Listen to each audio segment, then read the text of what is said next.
Prince Harry is rumoured to be planning a desperate return to the UK amid regret and rising family tensions.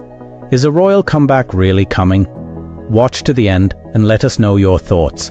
Just now, Prince Harry, the same man who walked away from his family, his country, and his royal duties, is now desperately trying to find a way back, and the evidence is shocking. Documents recently leaked from sources with direct access to the Sussex household have surfaced, and what they reveal is explosive.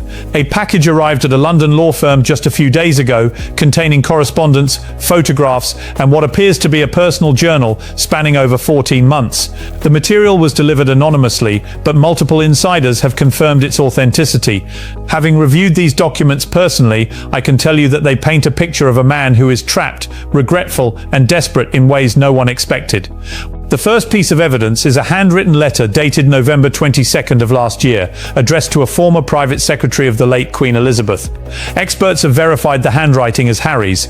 In it, he writes, "I know I have no right to ask for your help after everything I've said and done, but I don't know who else to turn to.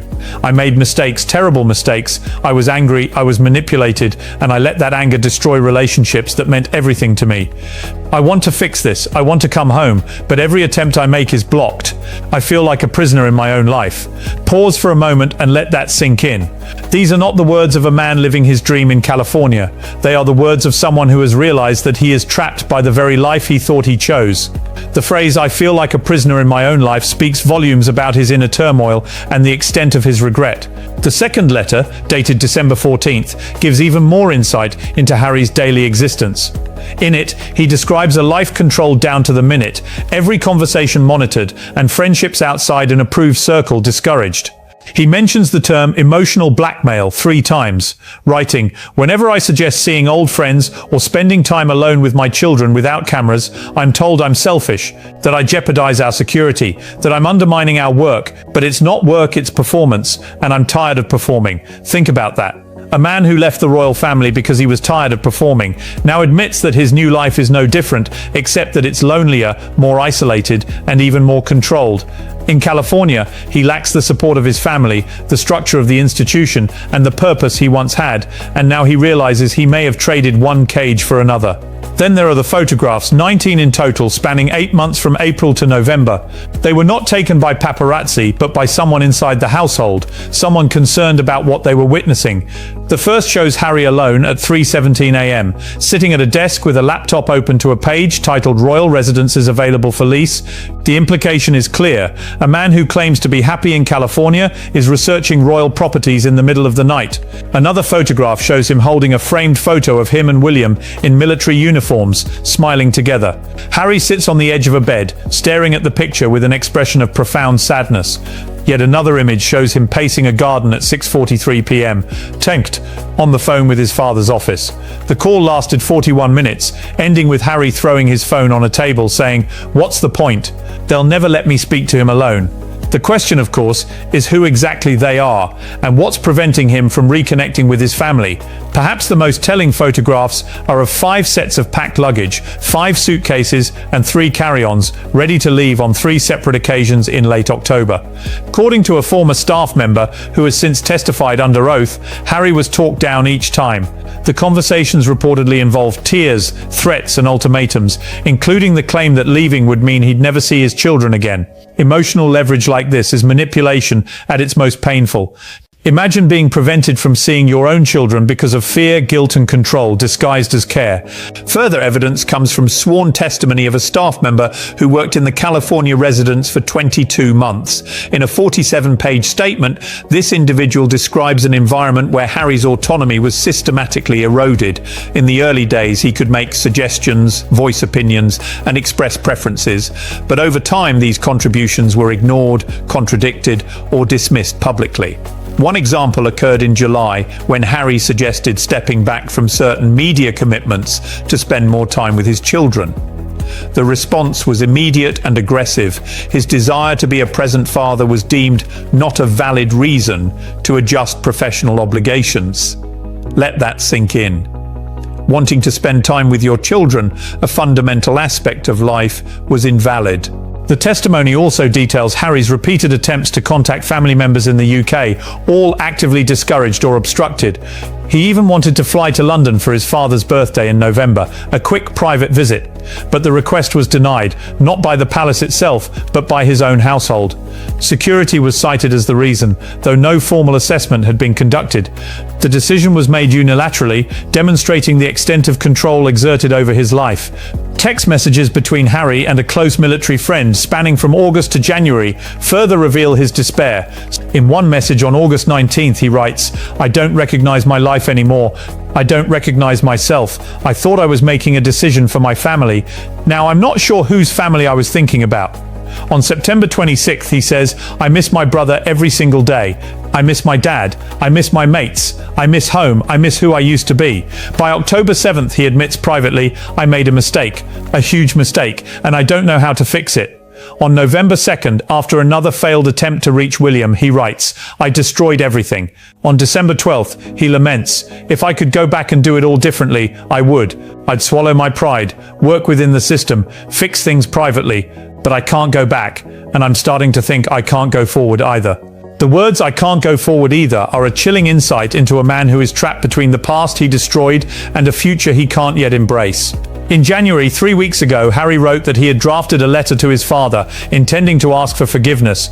The letter was delivered to Clarence House on January 9th. While its contents remain private, insiders describe it as deeply personal, emotional, and contrite. The king, reportedly moved, remains cautious, wary of another performance or calculated move. Even when Harry reaches out with genuine intent, years of mistrust make reconciliation complicated.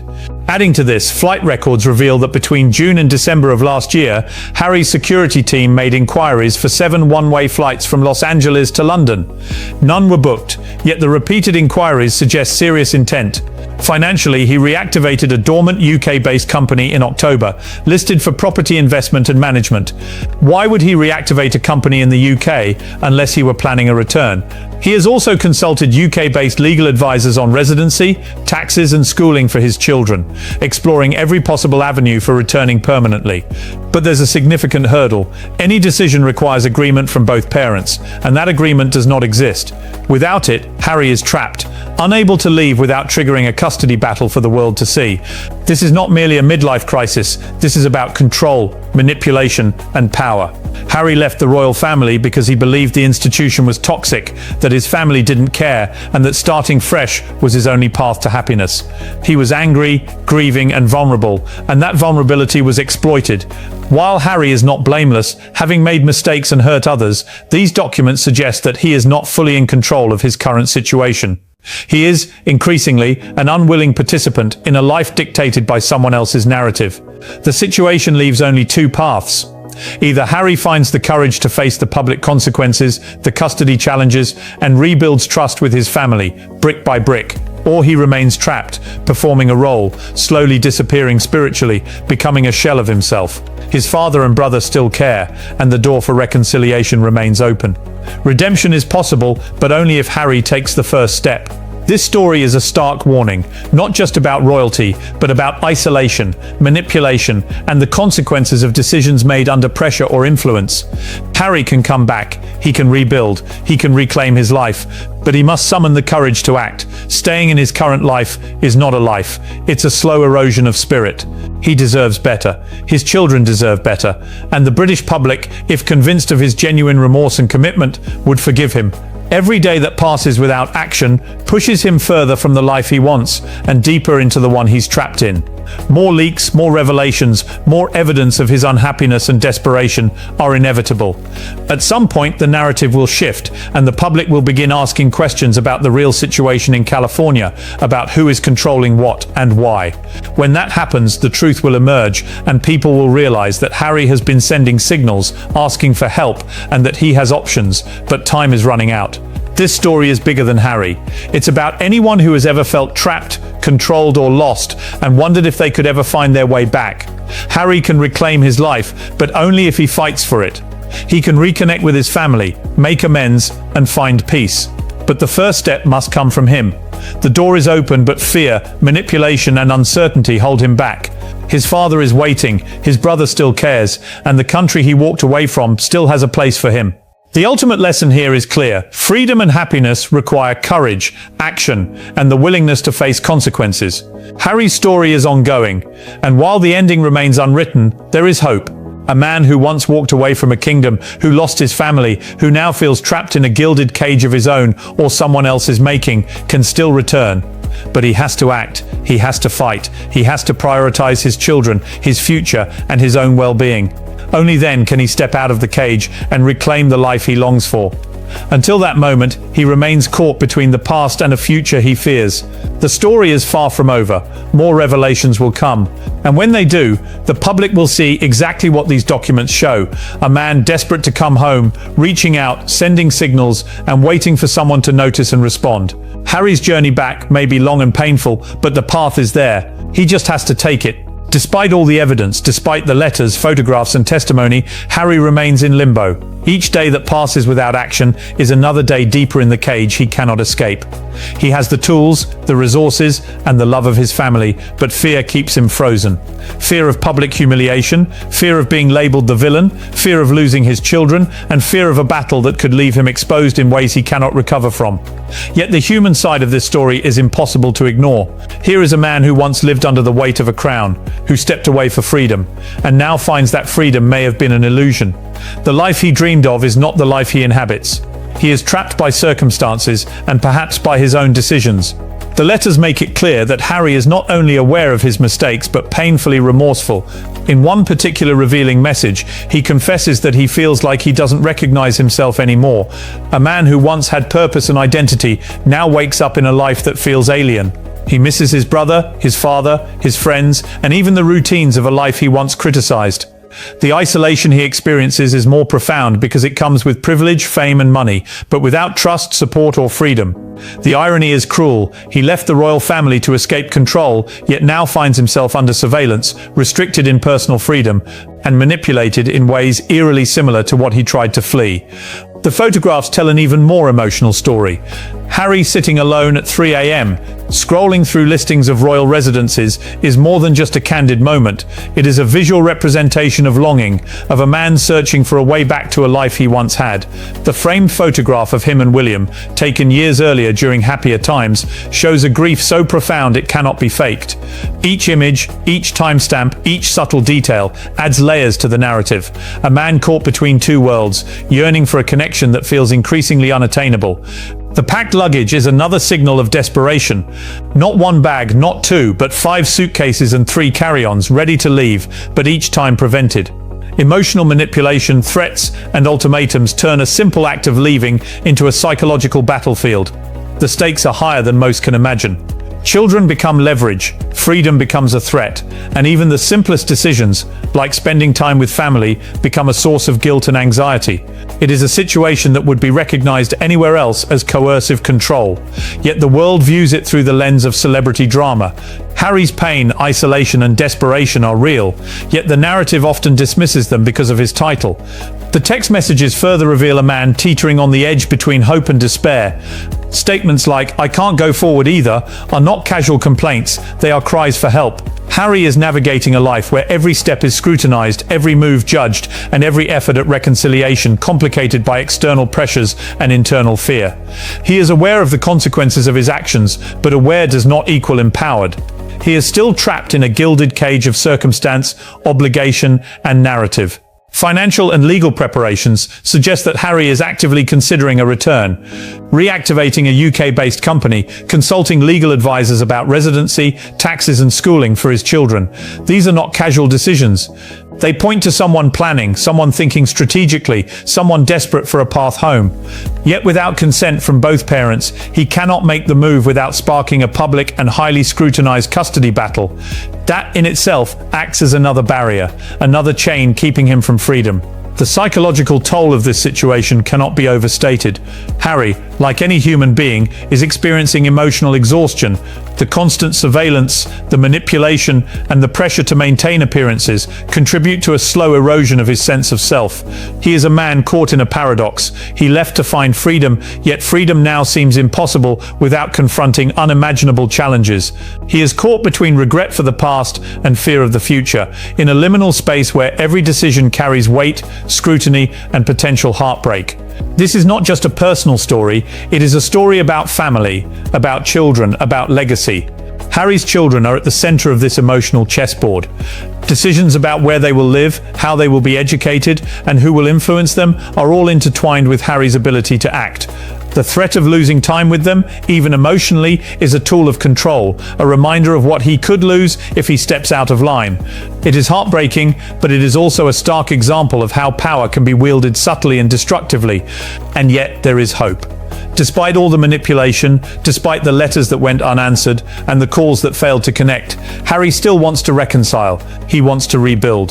The door is not closed. His father and brother still care. The country he left still has a place for him if he is willing to demonstrate sincerity and commitment. But that first step, the hardest step, is entirely his to take. Courage, humility, and honesty are required. There will be no shortcuts, no guaranteed outcomes, and no immunity from criticism. Yet the possibility of redemption exists, and that possibility is what keeps the narrative alive, keeps hope flickering, even in the darkest moments. The lesson here is universal. Harry's struggle is unique in its context, but ordinary in its human truth.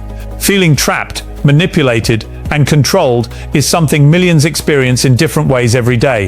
The difference is that Harry's life is public, scrutinized, and documented in ways most can only imagine.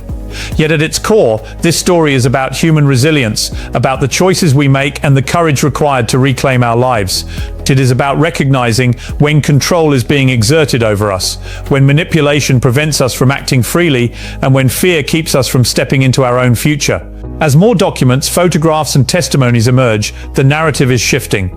The public is beginning to see the cracks in the carefully constructed image of a man living happily in California. The truth is that he is desperate to return, desperate to fix relationships, and desperate to reclaim a life that feels authentic. But every action is complicated by legal barriers, emotional threats, and public perception. Each day he waits is another day of stagnation, another day where regret solidifies into despair.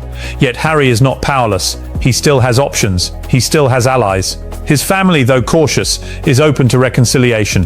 The public, if convinced of his genuine remorse, could support him.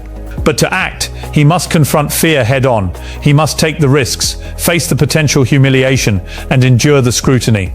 The path back is steep, dangerous, and fraught with challenges, but it is navigable for someone with courage, determination, and sincerity. In the end, Harry's story is not just about royalty. It is about being human. It is about making mistakes, facing consequences, and seeking redemption. It is about understanding that freedom comes with responsibility and that courage often comes in the face of fear. Harry may have left a kingdom, lost family trust, and made choices that brought public scrutiny, but the potential for a second chance remains. What will he do with that chance? Only he can answer. The clock is ticking, the luggage remains packed, the letters remain written, and the calls remain unanswered. Every moment is an opportunity or a delay. This story will continue to unfold, and when it does, the world will witness not just a prince, but a human being navigating a complex web of emotions, obligations, and desires. It is a story of desperation, control, regret, and hope. And while the outcome remains uncertain, one thing is clear: the possibility for change, for reconciliation, and for reclaiming life exists. Harry must choose to act, and until that choice is made, the world can only watch, hope, and prepare for the moment when he finally steps through the door that remains open to him. So what's the takeaway here? Prince Harry's story isn't just about royalty, fame, or media drama. It's about a man trapped between the past he can't undo and a future he fears to face. It's about the consequences of decisions made in anger, grief, or under influence, and the courage it takes to reclaim your life. He's desperate, he's regretful, and he's searching for a way home, but every step is blocked by circumstance, manipulation, and fear. But the door isn't closed. His father is waiting. His brother still cares. His children still need him. And the public, if convinced of his sincerity, could support him. Redemption is possible, but only if Harry finds the courage to take that first step. Only if he chooses to fight for his family, for his future, and for the life he truly wants. Every moment he waits is another day lost, another day trapped in a life that isn't real freedom. For those watching, this is more than a story about a prince. It's a story about control, hope, and the human desire to make things right. It's a reminder that even when circumstances feel impossible, choices still exist. And it's never too late to reclaim your life. Harry's journey isn't over, and the world will keep watching, but the real story will be written when he decides to act. Thank you for watching. If you found this story compelling, hit that subscribe button, share this video, and stay tuned. This is far from over, and you won't want to miss what comes next. Remember, the truth always comes out, and sometimes it's closer than we think.